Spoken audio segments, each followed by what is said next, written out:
The first time I heard the police sirens, I honestly thought someone had crashed a boat. Instead, 3 patrol cars rolled straight down my gravel driveway, lights flashing across the water of Blackstone Lake. My golden retriever, Duke, barked from the dock while I set down the tackle box I'd been organizing for an afternoon of fishing. A woman I'd never seen before stepped out from behind one of the deputies with the biggest smile I'd ever seen on someone calling the police. "There he is," she shouted, pointing directly at me. "That's the man trespassing on HOA property. Arrest him before he damages anything else." One deputy looked at me, then at the woman. "Sir," he said calmly, "she claims you're refusing to leave private HOA property and that you've repeatedly ignored lawful requests to join the association." I couldn't help laughing. Not because it was funny. Because I already knew exactly how this day was going to end. I reached into my truck, pulled out a weathered leather folder, and quietly asked one question. "Deputy, before anybody puts handcuffs on anyone, would you mind checking who actually owns Blackstone Lake?" The smile disappeared from the show president's face. It only got worse from there. My name is Ethan Walker. I'm 46 years old, and I've lived on Blackstone Lake in Central Texas my entire life. My grandfather bought the land in 1958, back when nobody wanted rocky shoreline covered in cedar trees and mesquite. Everyone thought he was wasting money on worthless ranch land. Turns out Grandpa saw something everyone else missed, a spring-fed lake that never ran dry. Over the decades, he expanded the property piece by piece until our family owned more than 1,200 acres surrounding the northern shoreline, including every inch of the lake itself. When Grandpa passed away, he left everything to my father. When Dad died 8 years ago, the ranch became mine. The property wasn't flashy. A white ranch house overlooked the water from a gentle hill. A weathered red barn stood behind it. Long wooden fences stretched across cattle pastures where 200 black Angus grazed peacefully. My old blue Ford F-250 had over 300,000 miles on it but still ran like new. Most mornings started the same way. Coffee on the porch, feed the horses, check the fences, walk the shoreline with Duke. Peace. That peace lasted until developers discovered the southern side of the lake. Within 3 years, hundreds of acres across the water transformed into a luxury neighborhood called Lakeside Shores. Massive homes, private marina, clubhouse, swimming pool, golf cart path, security gates, and of course an HOA. At first we got along just fine. The neighborhood stayed on their side, I stayed on mine. Occasionally I'd wave to families kayaking near the shoreline. Kids fished from their docks, life stayed simple. Then the board elected a new HOA president. Her name was Vanessa Collins. From the very beginning, everyone in the county seemed to have the same description. She didn't ask, she demanded. She wasn't interested in solving problems. She wanted control. I'd never met her personally until one Saturday morning in early May. I was repairing part of my dock when a shiny black luxury SUV stopped near my entrance gate. A woman climbed out wearing designer sunglasses, spotless white sneakers, and a bright blue blazer that looked completely out of place on a working ranch. She didn't wave, she didn't introduce herself. She simply walked toward me holding a clipboard. "You must be Ethan." "I am. I'm Vanessa Collins, president of Lakeside Shores HOA." I nodded politely. "What can I do for you?" She smiled the kind of smile that never reached her eyes. "I'm here because several homeowners have noticed you're using our lake." I blink. "Your lake, Wes." She gestured dramatically toward the water. "Our community invested millions developing this area. Residents expect exclusive recreational access." I looked around, honestly wondering if this conversation was real. "You drove all the way over here to tell me I'm using my own dock." She frowned. "No. I'm informing you that if you wish to continue using this lake, you'll need to become an HOA member." I actually laughed. She didn't. "Membership packet, monthly dues, community rules, architectural approvals, boat registration, fishing permits, guest restrictions." She laid everything on the hood of my truck as though she were doing me a favor. "I'm not joining your HOA." Her smile disappeared. "Every waterfront property owner is expected to participate. I wasn't asked when your subdivision was built." "That doesn't matter. It matters to me." She crossed her arms. "You'll find cooperation is much easier than conflict." I folded the paperwork and handed it back. "I've lived here 46 years without an HOA. I think I'll survive another 46. Her face tightened. "You should reconsider." "I already have." Without another word, I climbed back onto the dock and continued replacing old boards. She stood there another minute before turning around. As she walked back to her SUV, she stopped and looked over her shoulder. "This isn't over." I'd heard that sentence before, usually from people who didn't understand rural Texas. The next week, strange things started happening. Bright orange notices appeared on my front gate claiming I was violating neighborhood boating regulations. Someone zip-tied HOA warning signs to my fence. I received letters demanding overdue membership fees. One envelope claimed I already owed over $3,000 in penalties. I tossed every one of them into the burn barrel. Then came the phone calls. Some were polite. Others weren't. One board member warned they'd place a lien against my property.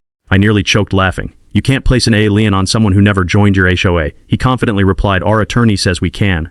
"Then your attorney should ask for a refund." For a few weeks, everything went quiet. Too quiet. Then one afternoon my ranch foreman, Miguel, drove up in his dusty pickup. "You got visitors." I looked toward the entrance. 3 men wearing reflective construction vests were measuring near my shoreline. "What are they doing?" Miguel shrugged. "They said they're planning a community walking trail."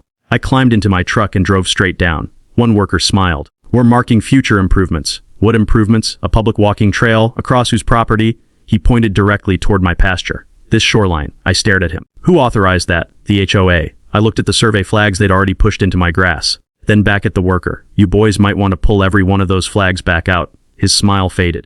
We've got permits. Good. I folded my arms. Show me one with my signature on it. The three workers looked at each other. None of them said a word. Instead, one quietly reached for his phone. A few minutes later, I watched another black SUV race toward the ranch entrance. Vanessa had arrived, and this time, she looked absolutely furious. Vanessa slammed the driver's door so hard I thought the window might shatter. She marched across the grass without even looking at the survey flags her crew had planted. What exactly do you think you're doing? She demanded. I looked at the nearest orange flag, bent down, pulled it out of the ground and handed it to her. Cleaning up my property. Her face turned bright red. That survey marks the route of our lakeside walking trail. It marked the route. I corrected. Past tense. She tossed the flag aside. Our homeowners voted for this project. Congratulations. She blinked. What? I said congratulations. Your homeowners can vote for anything they want. They just can't vote to build it on my land. One of the construction workers quietly backed away. Another suddenly found his boots very interesting.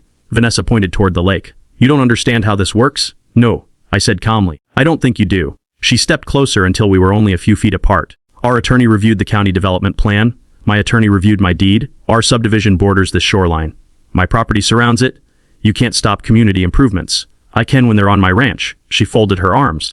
You'll regret making this difficult. I smiled. I've been told that before. She spun around and ordered the workers to continue. Nobody moved. I said continue. The oldest worker cleared his throat. Ma'am, we'd really like written permission from the landowner. She pointed directly at me. He's not the landowner. I almost felt sorry for her. Almost. The foreman looked back and forth between us.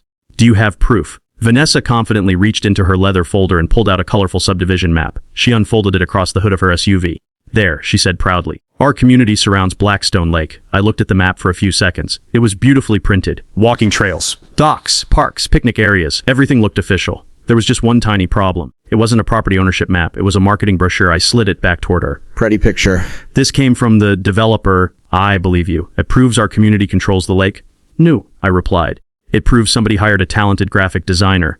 The construction foreman couldn't hide his grin. Vanessa noticed. If you all refuse to continue working, I'll hire another company. The foreman nodded politely. Sure. He motioned to his crew. Pack it up. Within 10 minutes, every truck had left my ranch. Vanessa stood there alone beside her SUV. You just cost us thousands of dollars. No, I answered. The person who approved construction without checking the property lines did. She drove away, throwing gravel across my driveway. I figured that would be the end of it. I was wrong. 3 days later, county code enforcement arrived. A young inspector named Daniel stepped out carrying a clipboard. Morning, Mr. Walker. Morning. I've received several complaints. An unsafe dock. I look toward the dock. The one that's been there 20 years? He nodded. Mind if I take a look? Help yourself. For nearly 30 minutes, he inspected every board, railing, and support beam. Finally, he smiled. This thing's built better than most county docks. No violations. He laughed. No violations. As he climbed back into his truck, he lowered the window. Between you and me, he hesitated. This is the 4th complaint this week. Really? Fence height. Livestock. Noise. Boat registration. Open burning. They're throwing everything they can think of at the county. I sighed. Appreciate you telling me. He tipped his hat. We don't enjoy being used to settle neighborhood arguments. For the next month, the pattern continued. Animal control, nothing. Fire marshal, nothing. Environmental services, nothing. Every inspection ended exactly the same way. No violations found. One even my neighbors started noticing. One evening, old Frank Miller stopped by on his ATV. Frank owned a ranch just west of mine. He'd lived there even longer than my family. You making enemies again, he joked. I wasn't trying to. He laughed. Vanessa came by yesterday. What did she want? Asked if I'd support adding all remaining lake properties into the HOA. And I asked her if she'd lost her mind. I couldn't help smiling. Frank looked toward the lake. She's telling people your deed only covers the shoreline. I raised an eyebrow. That's interesting. Why? Because my deed says otherwise. Frank chuckled.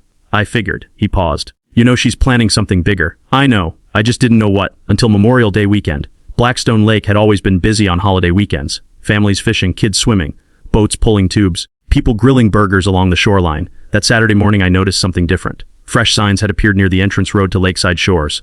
Pirhaya Hawe Leke Sisa Mayambizolel. I frowned. Then I saw another sign floating near the center of the lake. Unatarzad Biatatarzel B. Removid. I climbed into my fishing boat and idled toward it. Sure enough, the sign had been anchored directly in the water, about 50 yards from my dock. I pulled alongside. There wasn't any county permit attached. No state approval. Nothing, just an expensive sign claiming ownership of water they didn't own. I tied a rope around it, dragged it back to shore, loaded it into my trailer, then continued fishing. Apparently someone saw me, because less than an hour later my phone rang. Unknown number, I answered. Ethan Walker, "This is Vanessa Collins. I guessed. You stole HOA property." "No. You removed our lake marker." "I removed garbage from my lake. You had no authority." "I had all the authority I needed." "You'll return it immediately. You can pick it up." "Where?" "My equipment shed." She sounded relieved. "Good. It's beside the recycling pile." She exploded. "You arrogant." I hung up. That afternoon she posted dozens of angry messages in the neighborhood Facebook group.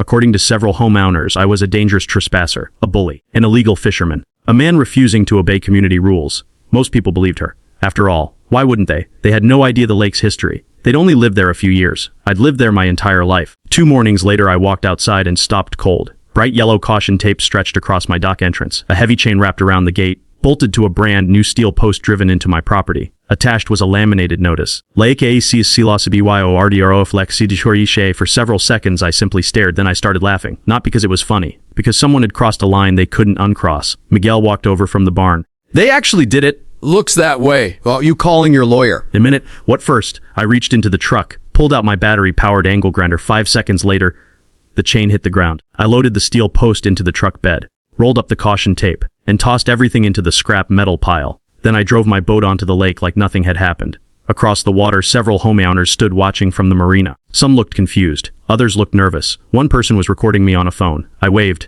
That evening my attorney finally called back. His name was Richard Lawson. He'd handled our family's property matters for nearly 20 years. After listening quietly to everything that had happened, he asked only one question. "Ethan, have you shown them the original deed yet?" "No. Why not?" "I was hoping common sense would save everyone a lot of trouble." Richard laughed. "I think we're past that, I know." He became serious. "Bring every document you have to my office tomorrow. Everything. Everything. Old surveys, county plats, inheritance records, water rights. If this ends where I think it's heading all." He paused. "They're about to learn one of the most expensive lessons an HOA has ever paid for." The next morning I loaded 2 weathered boxes from my father's office into the truck. I had no idea that buried inside those papers was one document. That would change everything. The oldest box had belonged to my grandfather.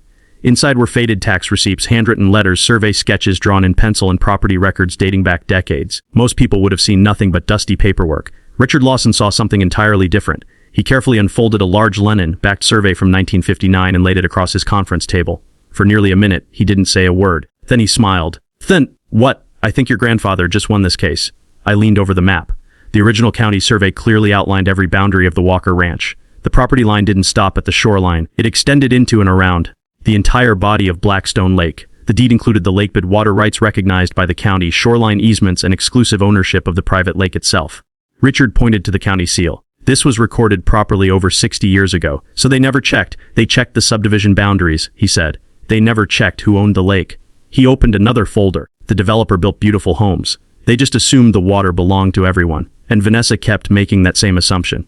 Richard leaned back in his chair. "She's about to discover that assumptions can become very expensive." 2 days later, Richard sent a formal cease and desist letter to the EOA, its attorney, and the original developer. The letter demanded they immediately stop claiming ownership of Blackstone Lake, collecting HOA fees from me, posting signs on my property, entering my ranch without permission, threatening liens, planning construction on private land. It also requested compensation for trespassing and property damage. 3 days passed, no response. Instead, Vanessa doubled down. She emailed every homeowner saying the HOA had complete confidence in its legal position and that I was trying to intimidate the community. That Friday, I walked down to my dock with a cup of coffee. Halfway there, I froze. Workers were unloading lumber from 2 trucks. A floating dock section sat on a trailer. Vanessa stood beside them giving directions. "Move it closer to the shoreline," she called. "Residents will love this fishing platform." I didn't even raise my voice. Morning. Everyone turned. Vanessa sighed dramatically. "Oh, good. You're here." I see that." "We're installing a community dock." "On whose property?" "Our waterfront." I looked at the workers. "Fellas, did anyone tell you this is private land?" One of them answered honestly. "We were told the HOA owned the shoreline. They don't." He looked uncertain. Vanessa interrupted. "Ignore him." I pulled out my phone. "I'm calling the sheriff." She laughed. "Yes." "For trespassing." "No, for trespassing." Her smile faded. 20 minutes later, 2 county deputies arrived. One of them was Sheriff Tom Henderson himself. Tom had known my father for years. He stepped out, looked at the lumber, then looking. "Ethan, morning." Sheriff Vanessa hurried over. "Thank goodness you're here." She pointed at me. "This man keeps interfering with lawful HOA improvements." Tom calmly asked one question. "Mime, who owns this property?" "The HOA." Tom toward me. "You have your paperwork." I handed him the certified deed Richard had prepared. Tom read it carefully. Then he called one deputy over. After another minute, he looked directly at Vanessa. This deed shows Mr. Walker owns the land." As she crossed her arm, "That's impossible." Tom continued. "It also appears he owns the lake." She laughed. "No one owns an entire lake." Tom folded the papers. According to county records, he does. The workers slowly lowered their tools. One whispered something I couldn't hear. Vanessa demanded another survey. Tom nodded. That's reasonable. I'll request one. 3 days later, the county survey team arrived. Licensed surveyors spent nearly 8 hours reviewing old monuments, boundary markers, GPS coordinates, archive plats, and historical records. Homeowners gathered along the shoreline watching every move. Vanessa stood with her board members looking confident. By late afternoon, the lead surveyor walked toward us carrying a thick folder. I've completed my findings. Everyone grew quiet. He opened the report. The original Walker Ranch survey is accurate. He pointed toward the lake, the northern shoreline. He pointed farther. The southern shoreline. Then he traced a finger around the entire body of water. And the lake bed itself remained part of the Walker property. Someone gasped. Another homeowner whispered, "You mean?" The surveyor nodded. Blackstone Lake is privately owned. You could almost hear the air leave the crowd. Vanessa's face lost every bit of color. One elderly homeowner slowly raised his hand. Then what exactly have we been paying lake access fees for? And no one answered. Within a week, everything unraveled. Homeowners demanded emergency meetings. Financial records were requested. The HOA attorney quietly resigned. The developer's legal department entered settlement negotiations. Richard filed a civil lawsuit for trespassing, false claims of ownership, slander, property damage, and interference with property rights.